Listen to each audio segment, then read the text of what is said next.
Welcome to this screening for MLAs and Friends of My Week on Welfare by Jackie Torrance and Jessica Brown. I'm Sue LeBlanc, MLA in Dartmouth North, and the NDP spokesperson for the Department of Community Services. I want to begin by acknowledging that we are gathering on unceded Mi'kmaq territory, and we are grateful to be able to do our work here in the land of Mi'kmaq. I'm also, I wanted to give you a couple of housekeeping things. Oh. The lights work. Yeah, want to be there. Power. And the washrooms are down that ramp outside, and then down the ramp and to the right. And then when you get out of the washrooms, it's very confusing how to get back. So you have to kind of look around at the landmarks down in the lobby over there. I also wanted to let you know how things will work. So I'm going to say a couple of words. I'm going to introduce, or I'm going to tell you a little bit about Jackie, who's the filmmaker, and then we're going to watch the movie, and then afterwards we'll have a short break. We'll hear from three different people, which we will talk about later, and then we'll open it up for a question and answer session if anyone is interested in, we can pose questions to any of the speakers and Jackie as well, and Jessica. So I'm really happy to, I want to say I'm grateful to Tim Blades, who's sitting down here, but you'll hear from Tim later. Tim is a constituent of mine, but I can't remember when we first met, but Tim was responsible for reaching out to me to help make this screening happen for the MLAs.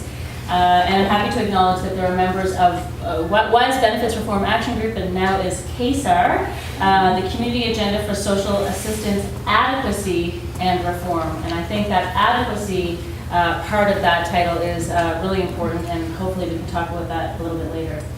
CASAR is a group of people and organizations that believe that true social assistance reform can happen in Nova Scotia. And I believe that too, so I can't wait to hear from members of CASAR. So I want to introduce Jackie Torrance. So Jackie is sitting behind us. She's conveniently located at the back of here. Jackie and Jackie's producing partner Jessica Brown. Together they have Peak Media. Jackie is a Halifax writer, actor, director, and documentary filmmaker. Her television documentaries include My Week on Welfare, Edge of East, Small Town Showbiz, Free Reigns, and Bernie Langell Wants to Know Who Killed Bernie Langell, which just screened past week at the Finn International Film Festival. Jackie and I toured for, I would say, many years with a show where she played Fanny, the religious zealot, and I played Casey, the disgruntled Tim Hortons worker, in a play called Halo. And that's where we met and became friends. So I'm really happy that Jackie's here with us. So without further ado, let us watch the film, and I'll see you after that. All right. Bus passes, although there's a lot of problems with that right now, but hopefully one day those will be ironed out. And also, child support's not clawed back anymore. That's true. Transportation or bus pass does nothing for people in rural areas. Absolutely, that's true. Yeah, in the city, that's right. And we can talk some more about that. Also, Lisa Roberts is no longer the executive director at Beef House. Yes. And Joanne Bernard is no longer the Minister of Community Services. Okay, so now we'll take a quick break and have a drink. And you can earn income. What's that? You can earn income and not have it deducted off your... Yes, who you may recognize from a film called My Week on Welfare, is here to speak with us. Thank you very much. Thank you.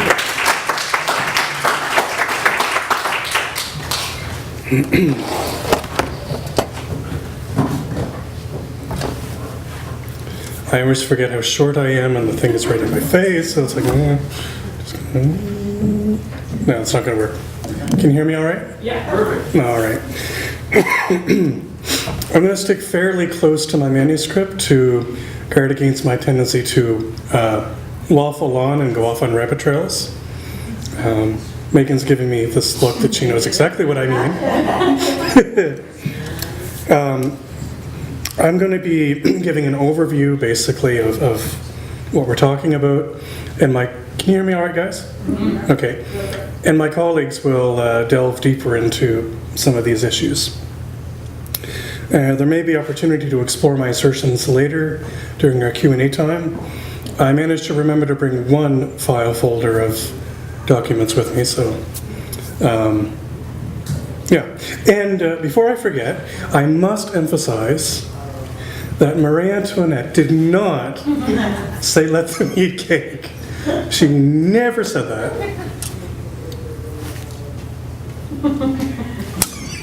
Thank you very much. You're welcome. Okay, so what has changed in the 3 years since my week on welfare first aired? Not a whole lot, really. Income assistance recipients still often live 30 to 61% below the poverty line, are still painted as malingerers, that their own poor decisions are responsible for their present state, and society in general still buys into the stereotypes. Recipients must still deal with a system that is not terribly responsive, and despite words to the contrary by the Deputy Minister to the Standing Committee on Community Services, does not appear to value adequacy, nor assume dignity and inclusion, nor look at people's quality of life. It's evident to those of us who receive income assistance that the department is not really listening, let alone responding to recipients' concerns or suggestions. And again, this is something that my colleagues will speak to in greater depth. DCS / the government, depending, has ignored court decisions and orders. There's anecdotal evidence, a great deal of it, that crackdowns on special needs have increased, and that there have been indications that the infamous annual reviews will continue. As an admin assistant, a receptionist, an historian, a deacon, I understand the need for due diligence and checks and balances and so on. But holy cow, people, if you only knew. With regard to the company that the department has engaged to consult with them, I see issues. From what I have gathered in my reading and research, although I cannot at the moment lay my hand to it because I forgot it at home on my desk, the entity has historically had a focus of getting people back to work, an eye on the bottom line, and not so much figuring out what is best from an altruistic perspective or from the perspective of the social determinants of health. Again, this is the research I have done, so I'm willing to be corrected, but that's what I've found so far.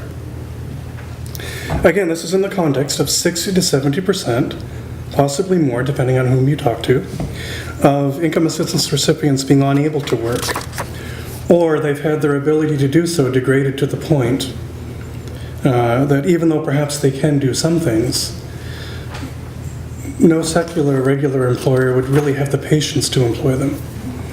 I speak from experience on that front as well. Further to this, according to my admittedly very rough calculations, and math is not my strong suit, but still, the amount spent on these consultations so far would have been enough to have given recipients a more livable increase. I don't expect to live the life of Riley, as my grandmother would have phrased it, on social assistance, but I do expect to live.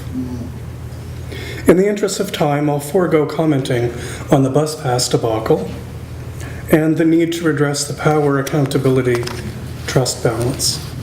Because if you have a system, if you have a situation where all of the power and authority is on one side and all of the accountability is on the other, even with the best of intentions, it can be difficult for trust to thrive.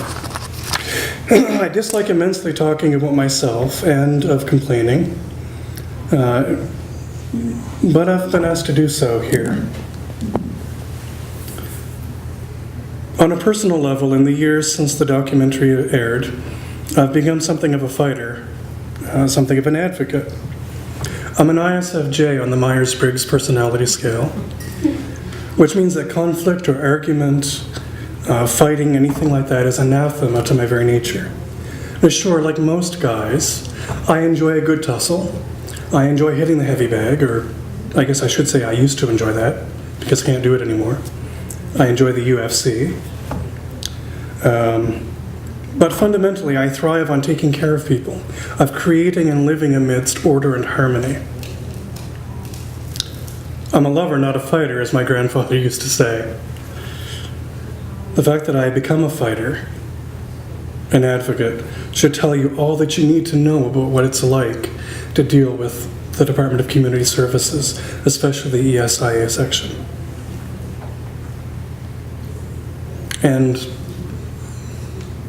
they've proven that they really can't be trusted from one's perspective.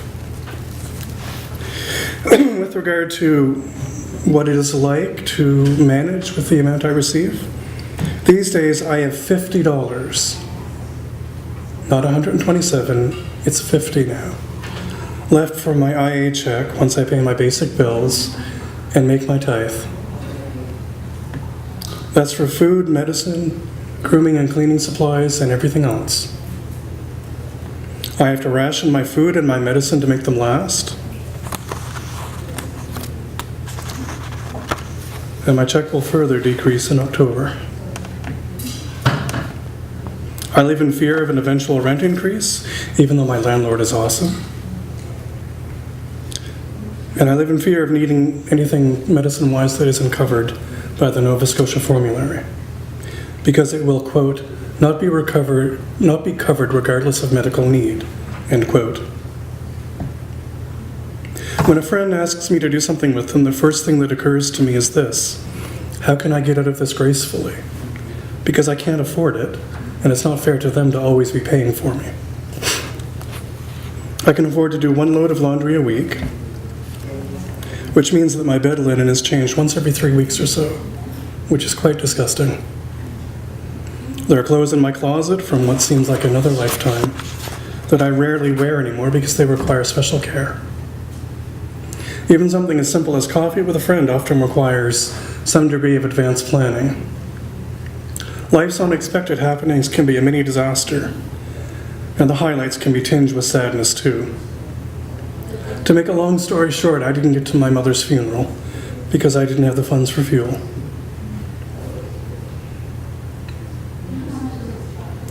And one Christmas Eve day not long ago, I sat in my living room and I cried my eyes out because I couldn't afford to get my best friend's little guy a present.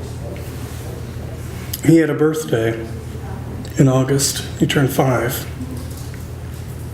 And we had a good time and he enjoyed himself. And he's an awesome little dude.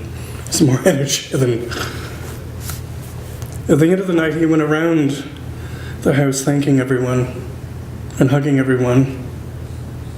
And he came to me and he hugged me and he said, "Thank you for my birthday present, Aaron." And I didn't have the heart to tell him I didn't get him one this year because I couldn't afford it. I knew enough about the reality of the system before I applied in the wake of my job loss to be wary.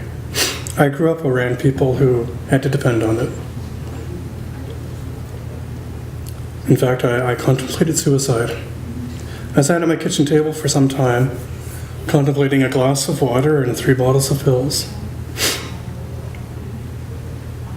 I put that away from me and I made the call because I promised my best friend that I would, and I am a man of my word. To contemplate such a solution is forbidden for someone such as I. Despite being extremely wary, despite being enough to consider that option, and an initial encounter with my very first caseworker that was not all it could be, I was willing to trust, to give them a chance. It took them less than 3 months to destroy that.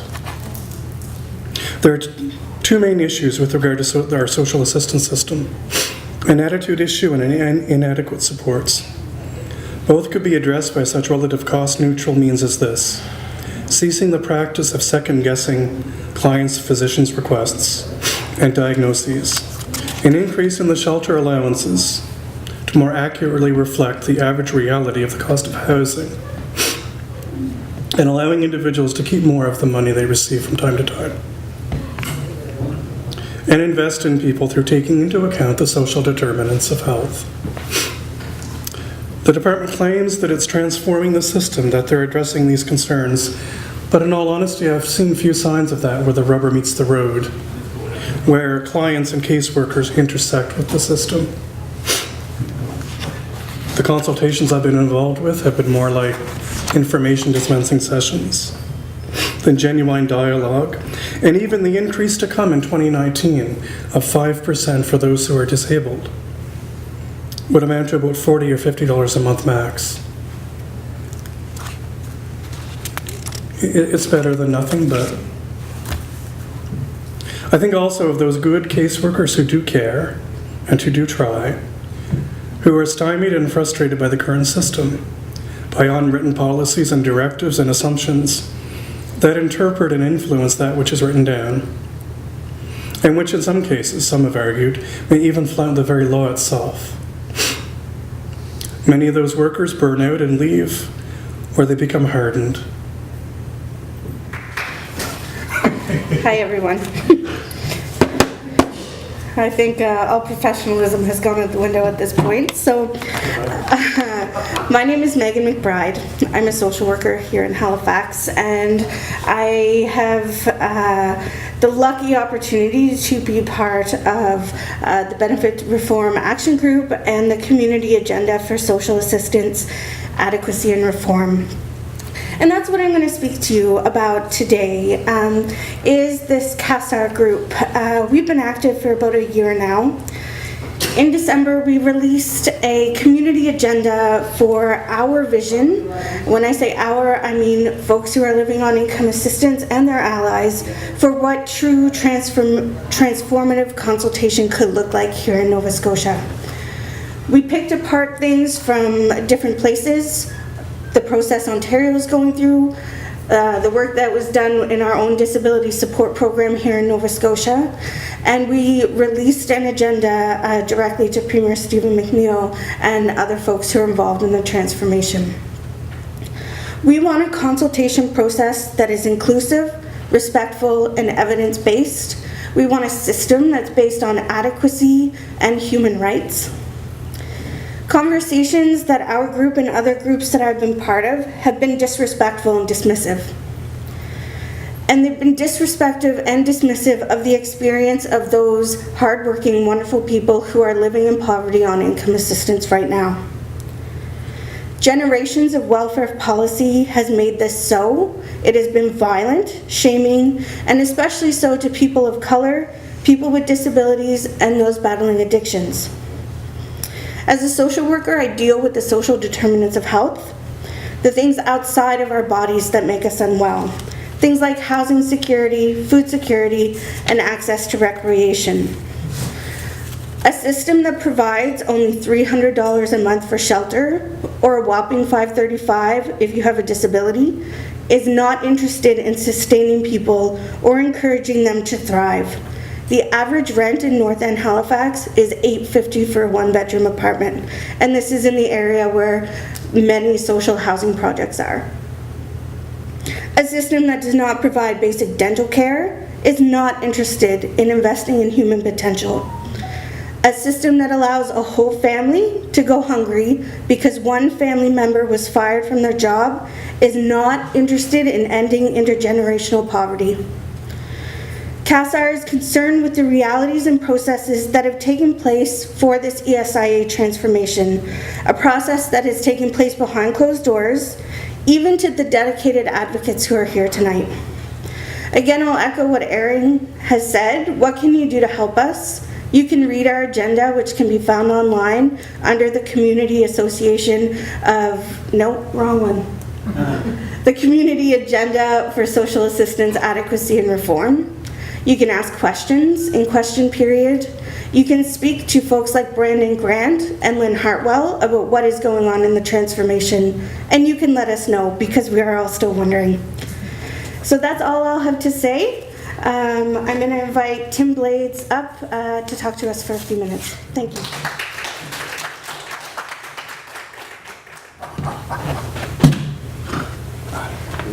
Now the fun starts. I'm going to be here for a while. I'm timing you too. Run, Jim, run.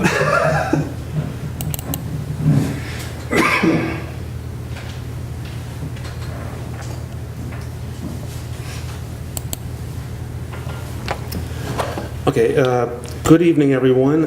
Thank you for joining us for this screening of My Week on Welfare. My name is Tim Blades. I'm a 40-year-old income assistance recipient a member of BRAG, the Benefits Reform Action Group, and also a member of CASAR, the Community Agenda for Social Assistance Adequacy and Reform. I'm going to speak to you tonight about the stigma that myself and others on income assistance face. I'm going to provide some commentary on the ongoing ESIA transformation and the consultation that the Department of Community Services, or DCS, has engaged in. I will also illustrate why someone like me, with my knowledge and lived experience, should have been involved in a truly meaningful consultation with those who have the power to change things. As you can see, there are 3 images on the screen right now. The first image contains 2 quotes that are from a book that I'm reading about the social determinants of health. It reads as follows: "We have a formidable enemy in the sales department of modern media. Simple messages and simple solutions fit on a bumper sticker or in a 7-second soundbite. Every day I am reminded of the quote of American journalist, satirist, and cultural critic H.L. Mencken. For every complex human problem, and I've come to love this quote, for every complex human problem, there is an answer that is clear, simple, and wrong. I believe we must fiercely defend the complex solutions for the complex problems that are facing health and healthcare, but I believe we have to find simpler messages, plain language, if we are to have citizens on side." This quote is from Dr. Carolyn Bennett from the Department of Family and Community Medicine, University of Toronto. She is also the first Minister of State of Canada's first Minister of State for Public Health. Income is a social determinant of health. If a person cannot afford to eat healthy or eat at all, their health will suffer, they will become ill, and they will become familiar with the issues involved with our healthcare system. I say this as someone who has been in diabetic remission for several years. I consider that quite an accomplishment, considering my diabetes was at deadly levels when I was diagnosed.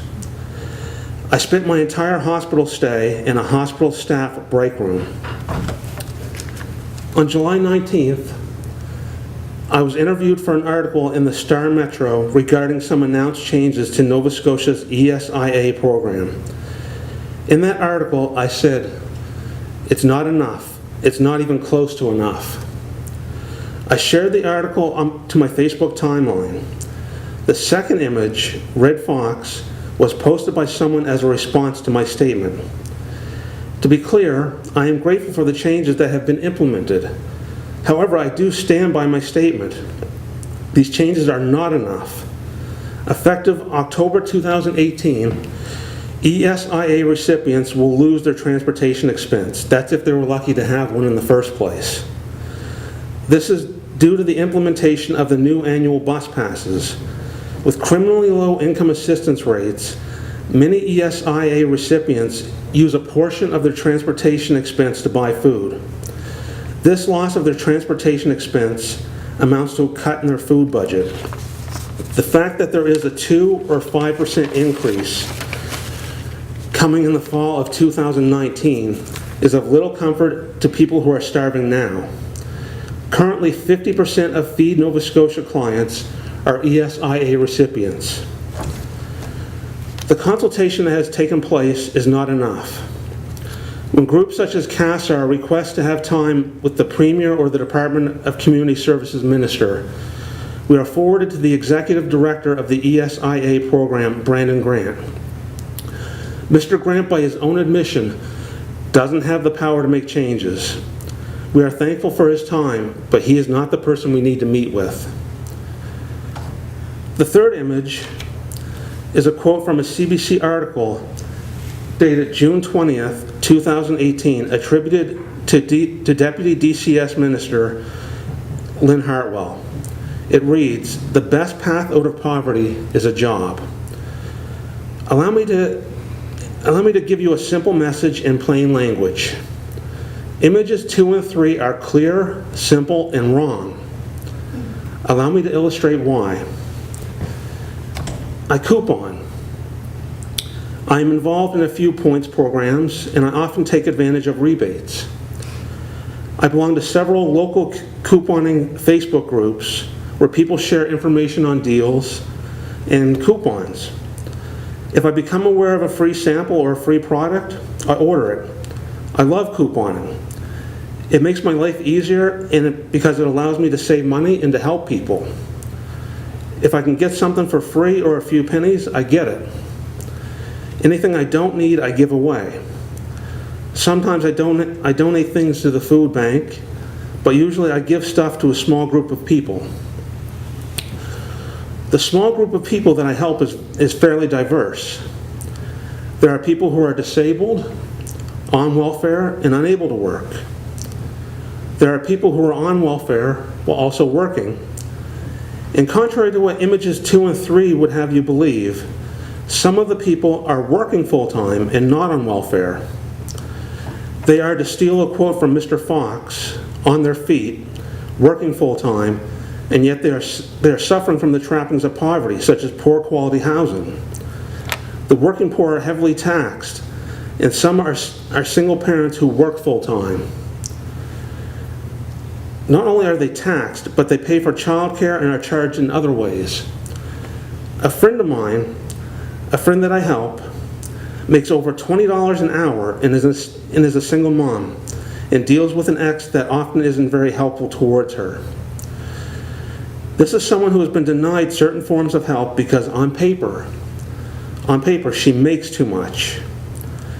While tonight is about Nova Scotia's ESIA program, I would be remiss if I didn't acknowledge the broader scope of poverty. Having a job, even a $20 an hour plus job, doesn't guarantee escaping the trappings of poverty. We must widen our scope when considering poverty. Take a hard look at taxation and a person's circumstances, because having a job doesn't mean that you will leave poverty behind you. Currently, 17% of Feed Nova Scotia users are the working poor. Those who govern must stop asking those that they govern to trade one form of poverty, welfare, and for another, the working poor. As I've mentioned, this friend is a single mom. I was also raised by a single mother. My mother raised me and my brother while on welfare. There were times where we had very little to eat. When I was old enough, I worked for a few hours in the school library, and I went to the food bank, but even with that, ends would never meet. Poverty has an effect on a person's mental health. Life is stressful when you don't know how you will eat in a day or two, when you can't go on the class field trip, or you don't have a bagged lunch so that you can play basketball at lunchtime. That was life. Why bother living when you can't afford to live? That's an alarming statement. It's even more alarming when it comes from a loved one who has a history of mental health issues.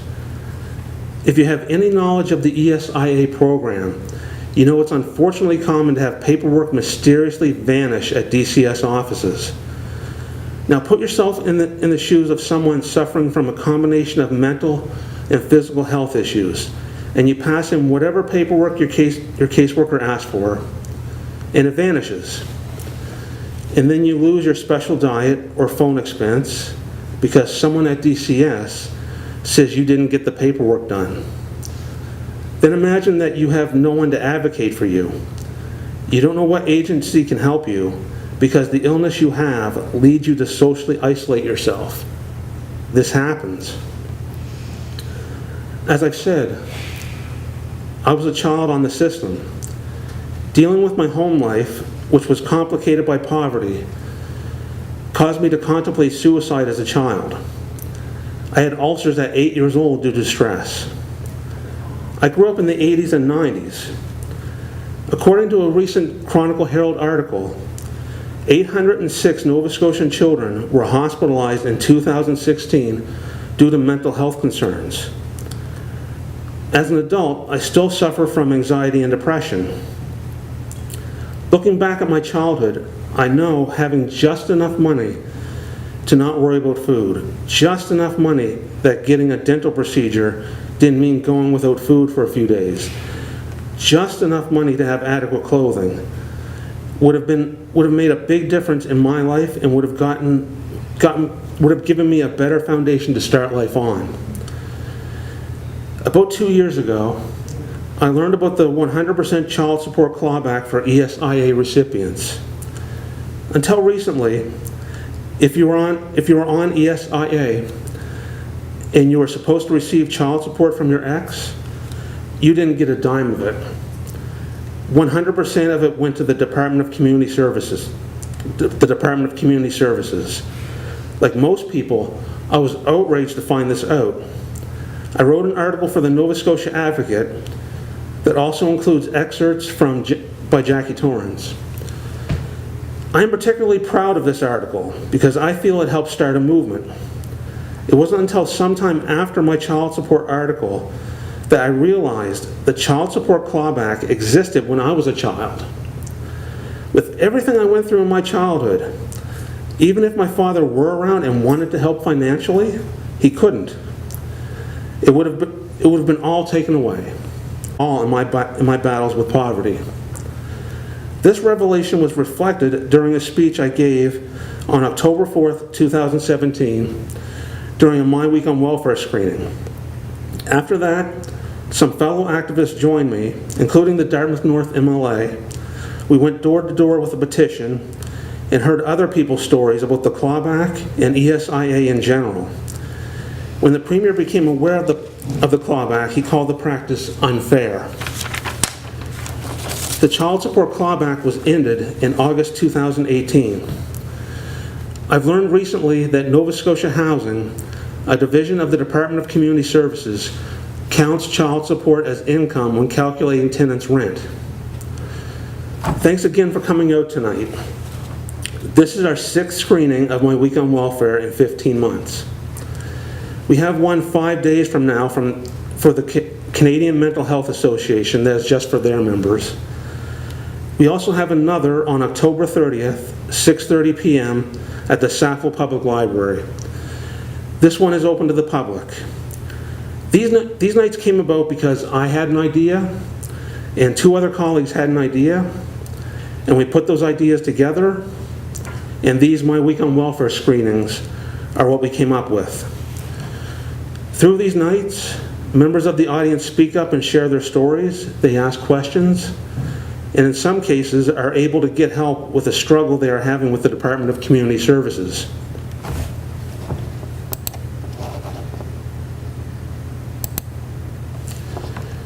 The image up on the screen now is another quote from the Social Determinants of Health book that I am reading. It reads as follows: "Even if we make great strides to improve our systems of health care in Canada, our genuine gains will be hindered unless we pay serious attention to the other determinants of health. At present, there are too many children going to school and to bed hungry, too many people living in our urban streets, an increasing number of working poor, and too many people feeling like they're on the outside looking in when it comes to decision making in our communities." This quote is from Roy Romanow, former Premier of Saskatchewan. I am not rare. Like many others, I find myself in a combination of circumstances. I am a caregiver. I live with mental illness. I also have a rarely diagnosed genetic condition coupled with rare symptoms called alpha-1 antitrypsin deficiency. I was diagnosed with alpha-1 10 years ago. I have been sick with it for at least 15 years, in addition to tackling diabetes and dealing with non-epileptic events.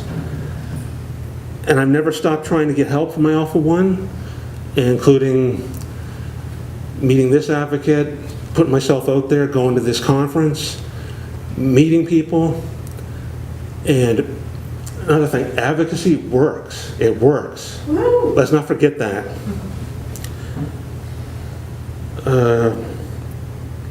Like many others, my knowledge of poverty is a combination of lived experience, observing and listening to others, and research. Like many others, I know what some of the problems are, and I want to be part of a solution. Those who are on income assistance, as well as their advocates, want to have meaningful consultation in regards to the ESIA transformation. According to the Canadian Centre for Policy Alternative, between the legal system, the healthcare system, and lost productivity, poverty costs Nova Scotians $2.4 billion annually. I will end my speech with a question that is clear and simple. DCS, why aren't you having meaningful consultation with us? Thank you.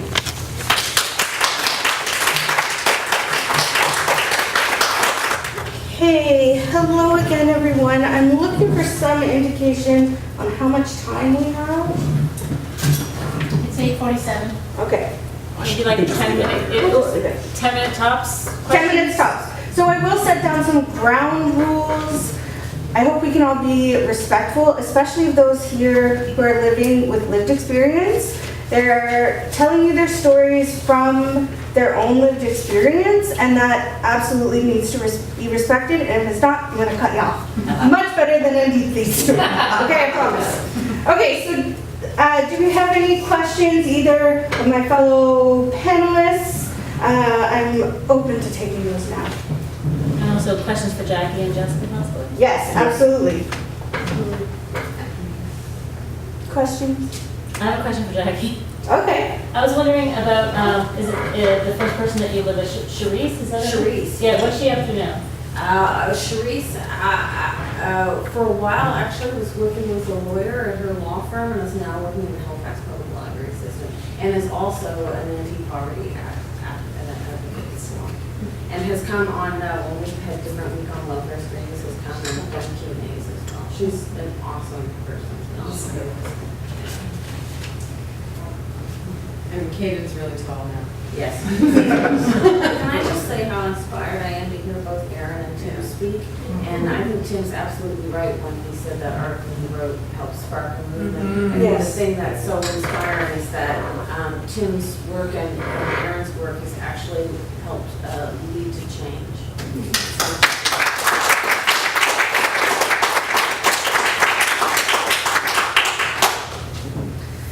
So the other thing I'm going to jump in and do and take some liberties is other members of CASAR and BRAG, I'm hoping you can stand up, put a hand up. Just wanted to acknowledge all of the hard work, the hard advocacy work.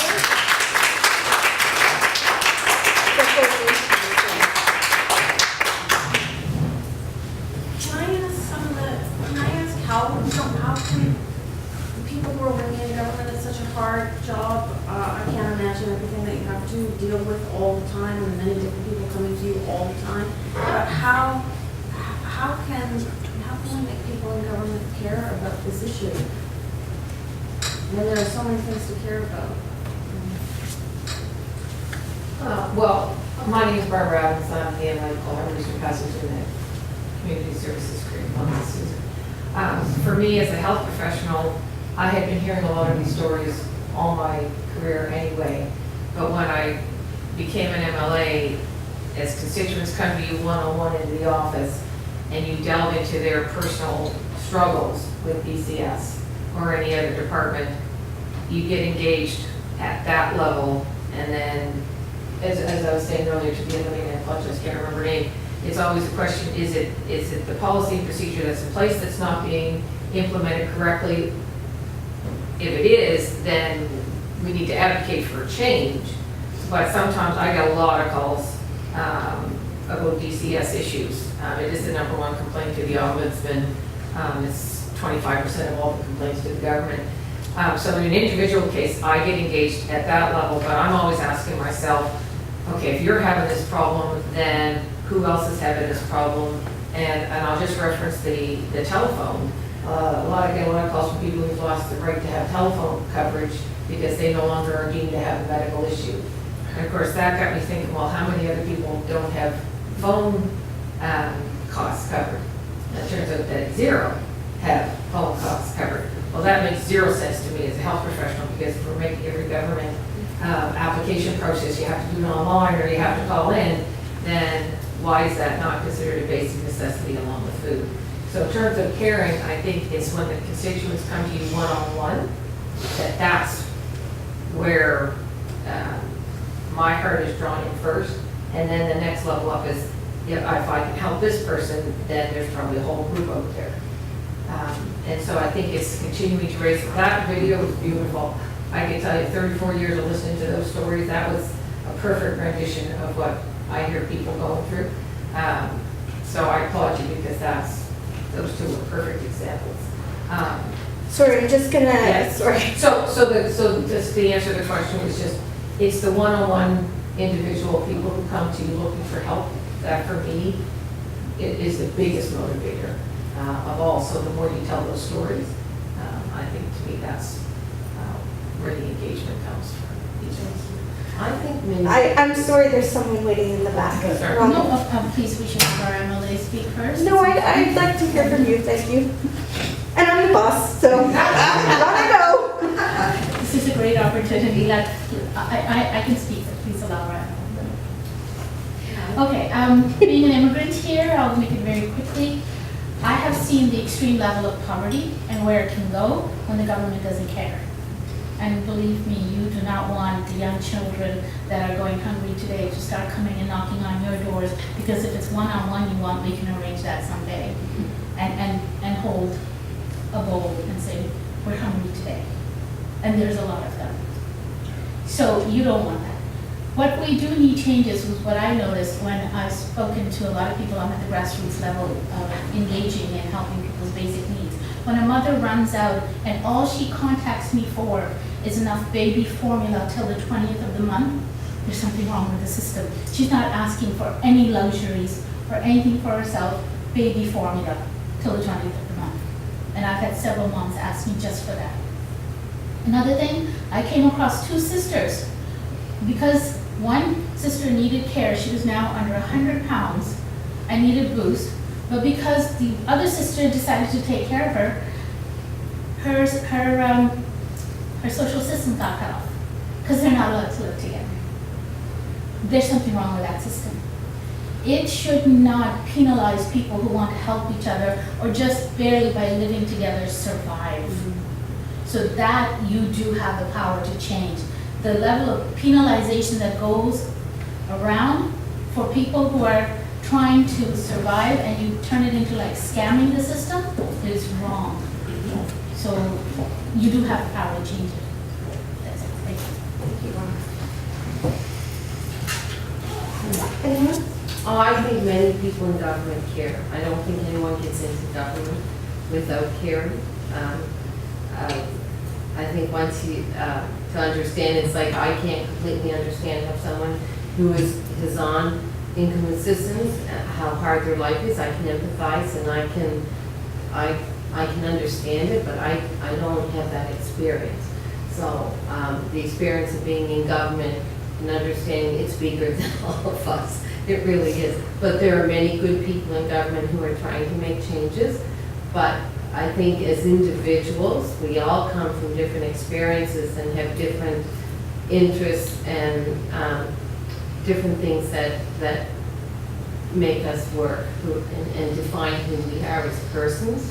And I think there are many of us who carry a very strong voice for all sorts of social programs and advocacy groups. So I don't think you can take everybody with one label, but I think there are people who carry a very strong voice within their caucus and are often heard in their caucus and do make strong points and can sometimes change the way people think.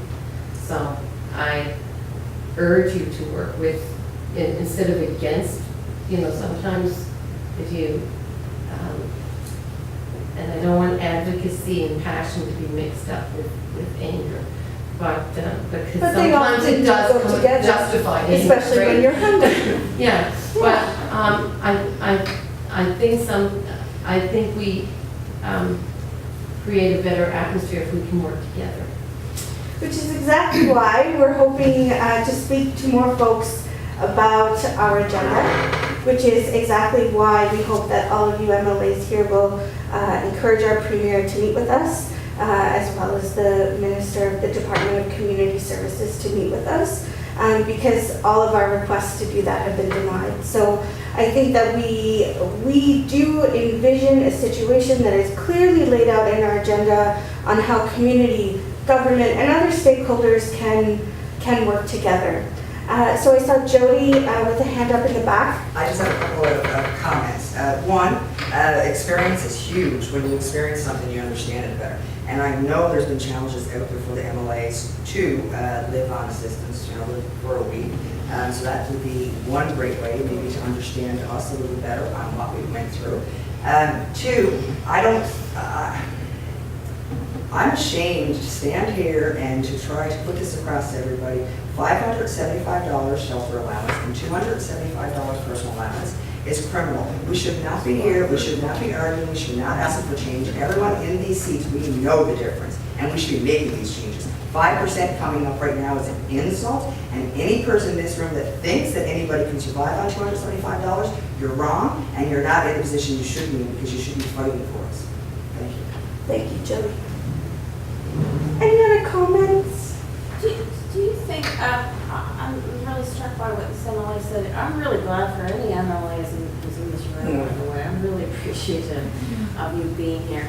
I think sometimes when we're in it's interesting, we are questioning all sorts of groups that we make stereotypes about. Racial groups, people in LGBT groups, gender and all of that. And we need to apply that when it comes to people in poverty. And I think sometimes when we have these discussions about race or gender or whatever, we can react personally. Like just talking about the situation is somehow a personal attack on us. I don't think anybody doubts that individuals who work in government care. Obviously they care. They wouldn't be there if they didn't care. I think what individuals in government sometimes encounter with people who live on the system is their frustration with the system. So I think it would be good for MLAs to know the difference between when you're dealing with someone who is frustrated with an incredibly difficult life and a system that is punishing them, even though it costs us way more. It costs us, because we know through CCPA, it costs us billions of dollars a year in this province because of our thirst to punish people for being poor. And we punish them for being poor because that's our deepest fear, that we will also be poor. And so we have to make it seem like if someone's poor, it is their fault for being poor, as opposed to the reality of it's a combination of circumstances and it really could happen to every one of us. So I think if MLAs and people in government about you personally, and what they're asking you for as elected officials is to help them with an immediate and terrible problem, which is poverty and hunger. So anyway, that's all. Thank you, Jen. Thank you. Are there any more questions for our panelists or others in the room? Any other comments? I have a question. I'm sorry, I'm going to go to Kendall, keep it very brief, and then I'll... Okay, I came here tonight, and Jody and I were working on lists before tonight's screening, and I came here with 4 copies, and I gave one to Susan, one to Gary, Lisa took one, and I still got one here, which I might give to Barbara before we leave. But anyway, during this current sitting of the House, this letter that I came here with is regarding a question that I personally, and hopefully others at Bragg and Cassar are hoping will get asked during this current system. And this is something else, and this is something that I personally had experienced over these past few months between May and now. This is what this letter is talking about. But even though the Child Support Clawback has stopped as of August, there's 2 other clawbacks that are still happening that is also frustrating and affecting people that are on income assistance. And besides the fact that it happened to myself, I know at least 3 other income assistance recipients in the wider community who what I'm talking about in this letter has also recently affected.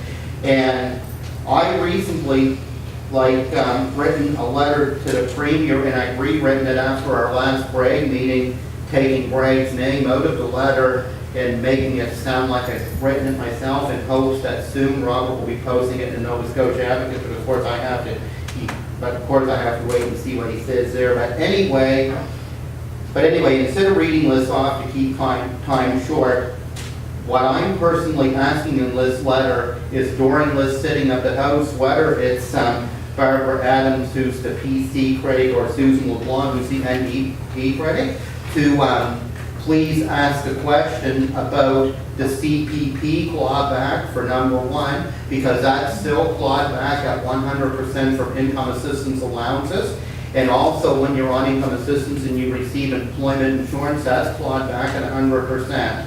And the thing is we have a system right now where, say if certain bills get behind because of that clawback, you go before your caseworker and they will not care, and there is nothing in the system that will help you.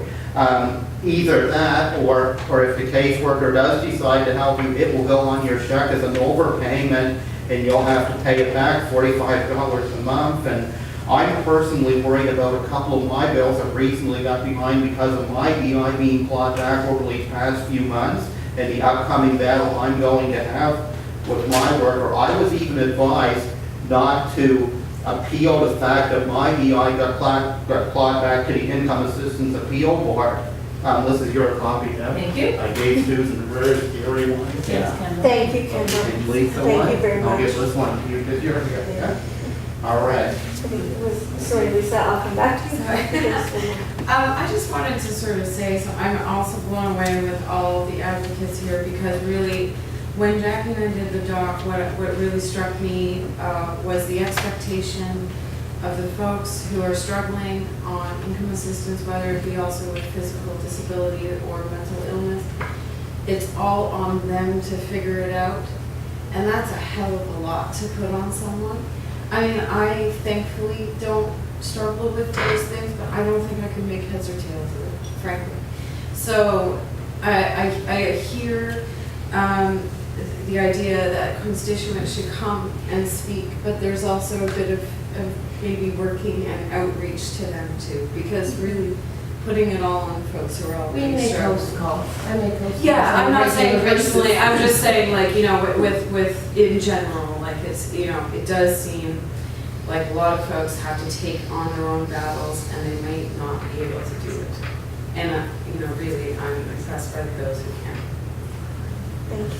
We'll go to Lisa, and then Liz, Yeah. and then Amy. Just a really quick comment that, you know, I often reflect that poverty and living in poverty is sort of it often feels to me like it's the last acceptable prejudice and taboo that we can actually, and I think that's really something that is a result of, you know, a story of neoliberal capitalism that we've been taught over, you know, certainly the last 30 years, but that ending up poor is a personal failure. And then we have to tell ourselves the stories that allow us to believe that, because then we're also allowed to believe that we deserve whatever privilege we have, you know, so like there's like a whole bunch of narratives that build onto that.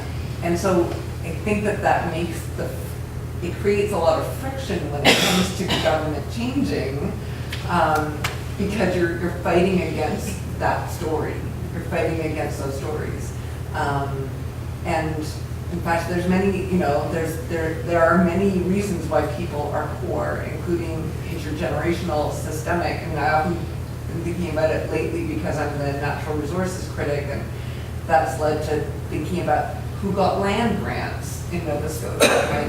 What led some people to get land grants? And of course you can be proud of your ancestors who arrived and were probably poor at the time, but also there were other people here who were poor at the time, or other people who arrived before or after who didn't get the land grant that is, you know, 4 generations later part of your heritage.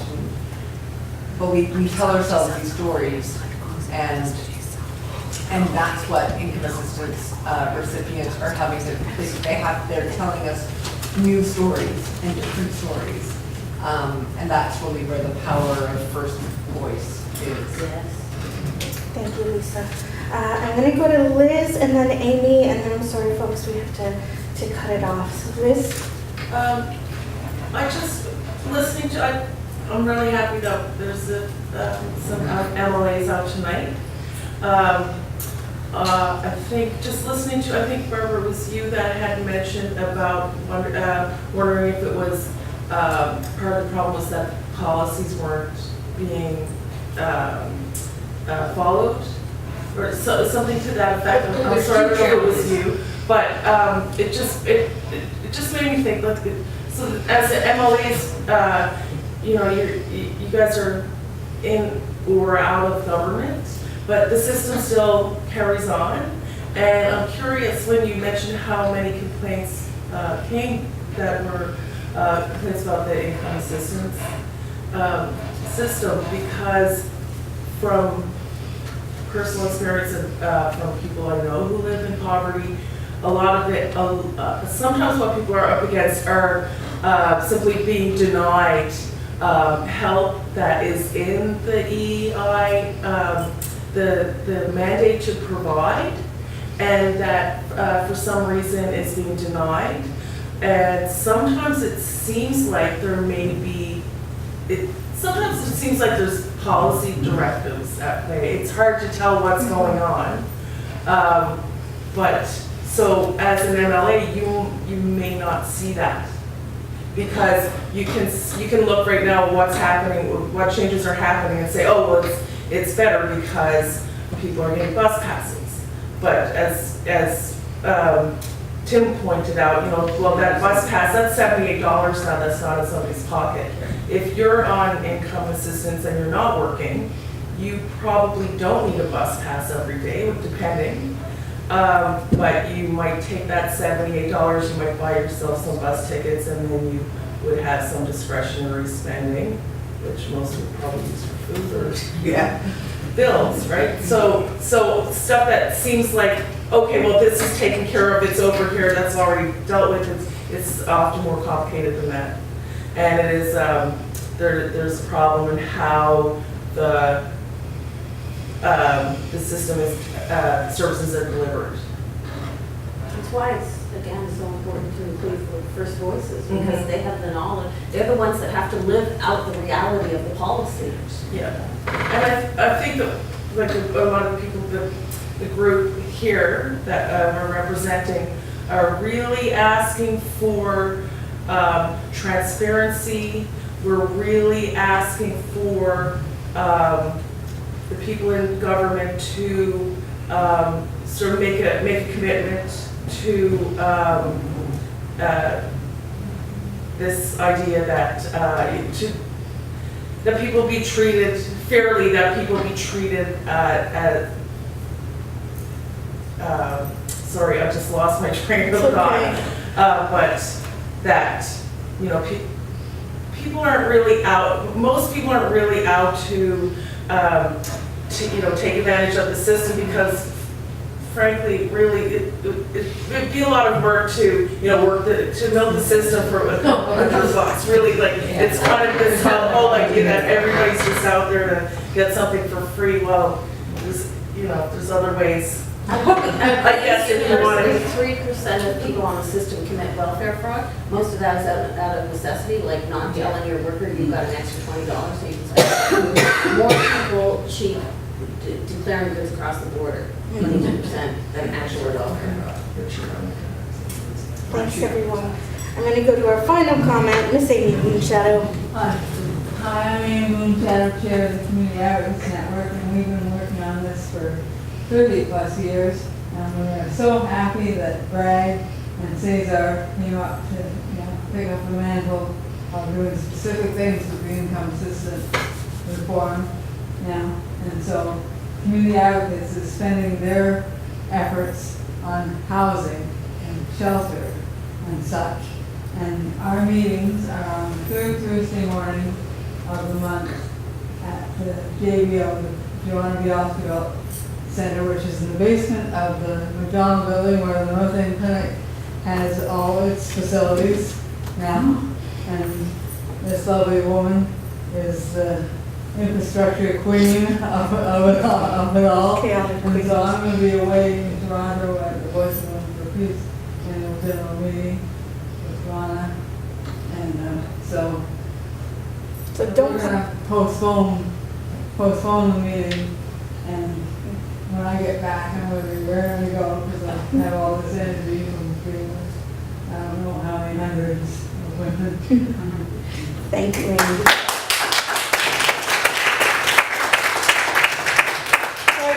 Thanks, Susan LeBlanc, for helping October us. 17th is the International Day for the Eradication of Poverty, so we're watching for whatever is, activists at large. I'm sorry, we have to wrap it up. Please, could we have one big picture of all our wonderful MLAs who came with Jackie and everyone up there, please? Wait, hang on, my drive's here. But I'm going to say thank you very much. I also want to thank Krista, who is here from the Art Gallery, who helped set this up for us. She was really great to help, let Tim in to practice his PowerPoint. I want to thank the MVP Caucus office who paid for the space rental and for the catering. Just in case anyone was wondering about the catering, you can only use Pavia at the Art Gallery because Pavia's in-house. That's why it's Pavia. And but thank you very much to the MVP Caucus.